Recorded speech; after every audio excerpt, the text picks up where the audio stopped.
आज मैं लेकर आई हूँ मैंगो फ्रूटी की रेसिपी जो हम सभी को बहुत पसंद होती है। मिनटों में बन जाती है और स्टोर करके आप रखिए 20-25 दिन के लिए और जब मन करे ये फ्रूटी एंजॉय करें बिना किसी कलर प्रिजर्वेटिव के। अब कोई टेंशन नहीं, अब बच्चों का जब भी मन करे कोल्ड ड्रिंक पीने का आप ये बच्चों को मैंगो फ्रूटी आराम से दे सकते हैं और बच्चे भी पी करके खुश हो जाएंगे। आप इसको स्टोर करके रखेंगे ना, पर देखिएगा ये रुकेगी ही नहीं, क्योंकि बच्चों को इतनी पसंद आएगी ना, वो बार बार लेकर पियेंगे और फिनिश कर ही देंगे। तो चलिए अब हम बनाना स्टार्ट करते हैं मैंगो फ्रूटी बिल्कुल नई तरह से। तो मैंगो फ्रूटी बनाने के लिए मैंने यहाँ पे लिया है एक पका हुआ आम और एक कच्ची कैरी।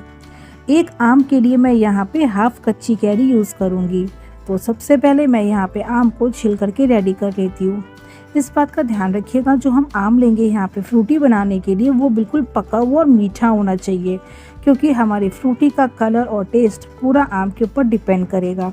अब आम तो मैंने छिल करके रेडी कर लिया, तो चलिए अब मैं कच्ची कैरी को भी हाफ यहाँ पे ले लेती हूँ। तो एक आम के लिए मैं यहाँ पे लूँगी हाफ कच्ची कैरी। अब मैं इसको भी यहाँ पे छिल करके अच्छे से रेडी कर लेती हूँ।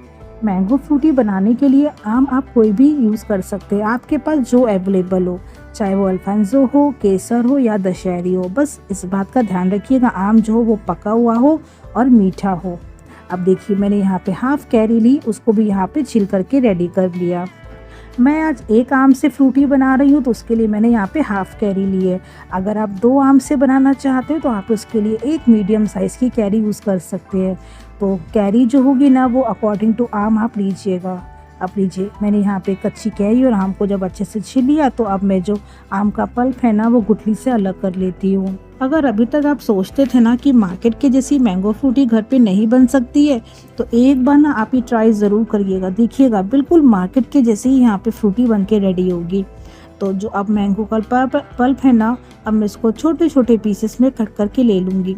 हम इसको छोटे पीसेस में कट करेंगे तो जब हम इसको बॉईल करेंगे ना, तो ये फटाफट 2 से 3 मिनट के अंदर ही बॉईल होकर रेडी हो जाती है। तो मैंने देखिए सारा मैंगो पहले कट करके रेडी कर लिया। अब जो कच्ची कैरी मैंने हाफ ली थी ना, उसको भी छोटे छोटे पीसेस में कट कर लिया। अब आप एक बाउल या फिर एक कटोरी ले लीजिएगा मेजरमेंट के लिए, जिससे जो मेजरमेंट है वो एकदम प्रॉपर रहे। अब मैं एक बाउल यहाँ पे चीनी ऐड कर रही हूँ, तो सेम बाउल के मेजरमेंट से मैं 2 बाउल यहाँ पे पानी ऐड करूँगी। फ्रेंड्स यहाँ पे चीनी ऐड करने से पहले आप एक पीस आम का टेस्ट कर लीजिएगा कि वो कितना मीठा है, उसके अकॉर्डिंग आप चीनी थोड़ी सी बैलेंस कर सकते हैं कम ज़्यादा। अब मैंने पानी, चीनी, आम को अच्छे से मिक्स कर लिया। चलिए अब हम इसको पकने के लिए गैस पे रख देते हैं। अब हाई टू मीडियम फ्लेम में मैं इसको अच्छे से यहाँ पे पकने दूंगी। अब मैं इसको कवर कर दूंगी और 3 से 4 मिनट के अंदर ये बिल्कुल सॉफ्ट हो जाती है। तो अब 3 से 4 मिनट के बाद चलिए अब हम इसको चेक कर लेते हैं। ये देखिए फ्रेंड्स, यहाँ पे जो है ना आम बिल्कुल अच्छे से यहाँ पक चुका है, चीनी भी अच्छे से मेल्ट हो गई है। तो चलिए एक बार हम चेक कर लेते हैं। ये देखिए फ्रेंड्स, बिल्कुल यहाँ पे जो कैरी और आम है ना बिल्कुल सॉफ्ट हो चुके हैं। अब जब आम और कैरी बिल्कुल सॉफ्ट हो जाएंगे, इस बात का ध्यान रखिएगा, तब हम गैस की फ्लेम को ऑफ कर देंगे। तो अब मैं गैस की फ्लेम को ऑफ कर दूंगी और इसको कम्प्लीटली एकदम ठंडा हो जाने दूंगी। अब जब आम का पल्प पूरा ठंडा हो जाएगा कम्प्लीटली, फिर मैं एक जार लूँगी, ब्लेंडिंग जार, और फिर सारा पल्प मैं इसमें ट्रांसफ़र कर दूँगी और फिर मैं अच्छे से ब्लेंड करके ले आऊँगी और फिर मैं अच्छी सी यहाँ पे प्यूरी बना के रेडी कर लूँगी।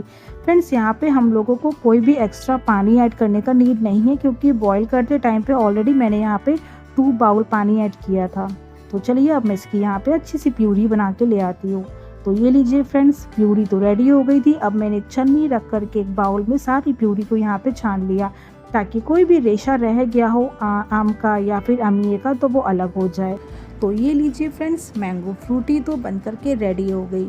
अब मैं ऐड करूँगी यहाँ पे आइस क्यूब्स। आइस क्यूब मैं ऐड कर रही हूँ पूरा एक बाउल भर करके अच्छे से। आप चाहे तो इसकी जगह 1 ग्लास चिल्ड पानी भी ऐड कर सकते हैं, उससे जो है ना फ्रूटी का टेक्सचर जो है वो थोड़ा सा मेंटेन और बैलेंस हो जाएगा। फिर प्रिजर्वेटिव के लिए मैं ऐड कर रही हूँ हाफ नींबू का जूस। और फिर ये लीजिए एकदम परफेक्ट मार्केट के जैसी फ्रूटी तो बन करके रेडी हो गई। ये देखिए फ्रेंड्स, फ्रूटी तो परफेक्टली बन करके रेडी हो गई। अब मैं लूँगी यहाँ पे कांच की बॉटल और मैंगो फ्रूटी को फिल कर दूँगी। देखिए मैंगो फ्रूटी का टेक्सचर बिल्कुल मार्केट के जैसा। तो अब मैं इसको फिल करके अच्छे से कैप लगा के स्टोर करके रख दूंगी। फ्रेंड्स, जो मार्केट की फ्रूटी होती है ना, सबसे बड़ी बात होती है उसमें कलर बहुत ज़्यादा होता है। अब घर की फ्रूटी है तो नेचुरल है, कोई कलर नहीं है, कोई प्रिजर्वेटिव नहीं है, तो बिल्कुल भी बच्चों को नुकसान नहीं करेगी। चलिए अब फटाफट हम लोग मैंगो फ्रूटी को सर्व कर लेते हैं। इसके लिए मैंने एक ग्लास में थोड़ा सा यहाँ पे क्रस्ट आइस लिया है। अब मैंगो फ्रूटी ऐड करा। अब मैं ऐड करूँगी यहाँ पे चंक्स थोड़े मैंगो के, और फिर थोड़ी सी जेली और पुदीना की पत्ती लगा करके मैं तो इंजॉय करूँगी अपनी मैंगो फ्रूटी। मेरे को पर्सनली मैंगो फ्रूटी इसी तरह से पीना पसंद है। मैं तो अपने लिए ऐसी ही बनाती हूँ। अगर आपको प्लेन मैंगो फ्रूटी पसंद है तो आप प्लेन भी इंजॉय कर सकते हैं। तो अब की गर्मियों में घर पे ही बनाइए, बिना कलर, बिना किसी प्रिजर्वेटिव के, ठंडी ठंडी मैंगो फ्रूटी घर पे ही, और खुद भी इंजॉय करिए, अपनी फैमिली को भी इंजॉय कराइए। तो उम्मीद करती हूँ आपको आज की ये फ्रूटी की रेसिपी पसंद आएगी। अच्छी लगी हो तो प्लीज़ मेरे चैनल को शेयर, सब्सक्राइब लाइक ज़रूर करिएगा। अब बेल आइकन ज़रूर प्रेस करिएगा फॉर नेक्स्ट नोटिफिकेशन। तो अब मैं मिलती हूँ नेक्स्ट रेसिपी के संग कुछ नए अंदाज में। जब तक के लिए थैंक्स फॉर वॉचिंग। जय श्री श्याम एंड बाय।